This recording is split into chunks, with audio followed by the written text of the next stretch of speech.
le Tout-Puissant a dit, et quand ils rencontrent ceux qui ont cru, ils disent, nous croyons.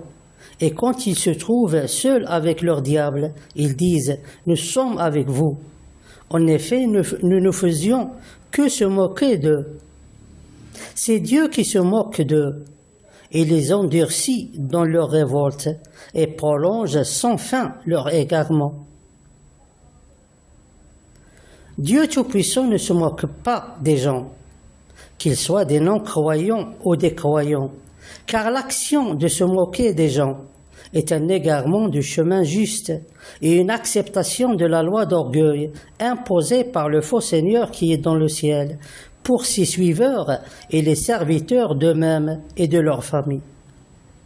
Comme ils ne prolongent pas leur égarement et ils ne les guident pas vers leur défaite et leur perte absolue, car cela est une justification et une occasion pour les tyrans et les injustes, afin d'échapper à la punition et de préserver leur position parmi les gens, et peut-être même de gagner le bien de Dieu Tout-Puissant.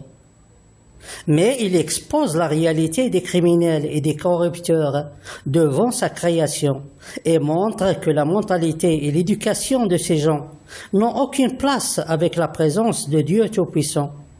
Et il explique cela de telle sorte que chacun puisse comprendre la cause de la punition et la raison pour laquelle le châtiment de la surveillance et l'attraction a été créé, et le motif qui pousse Dieu Tout-Puissant à priver les gens de son bien. Tout ce qui est construit par le faux est un faux, en effet.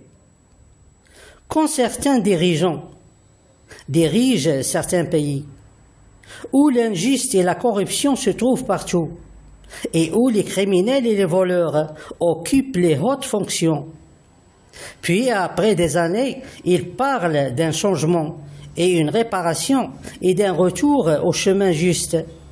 En vérité, ils n'essayent pas d'avouer qu'ils ont participé au crime du jugement des dirigeants injustes, tout comme ils n'essayent pas de montrer qu'ils ont commis des erreurs et ils veulent tout réparer. Car ils n'ont pas besoin de ces actes devant des peuples programmés sur l'égoïsme et l'approvisionnement de l'argent et la demande sans fin des hautes positions et l'utilisation de la tromperie et le mensonge afin de gagner ce qu'ils désirent. Alors ces gens, en réalité, ils ne font aucun geste qui attire l'attention et demande une interprétation. Plutôt, c'est Dieu Tout-Puissant qui fait tout. Il expose leur vérité corrompue devant sa création et donne une idée générale sur la mentalité et l'éducation de ces tyrans et ces injustes. Et ce n'est pas pour se moquer d'eux, mais afin que les peuples discutent de leur tromperie. Et ce n'est pas aussi pour prolonger sans fin leur égarement, mais afin que les peuples sachent sur quel chemin ils sont placés. Tout ce qui est construit par le faux est un faux, en effet. Le faux Seigneur qui est dans le ciel est un faux Seigneur. Ses lois sont fausses. Son enseignement aux gens est faux. Son sens de l'éducation appris aux gens est lui aussi faux. Ce sens ne fait qu'accroître la tyrannie des tyrans et qu'à multiplier le nombre des idiots et leur donner une occasion pour se moquer des autres. Alors si on applique la définition du chemin droit, et d'après son premier théorème, il n'existe aucune place sur un chemin droit pour des gens élus par le faux Seigneur qui est dans le ciel et qui les a maintenus à leur place.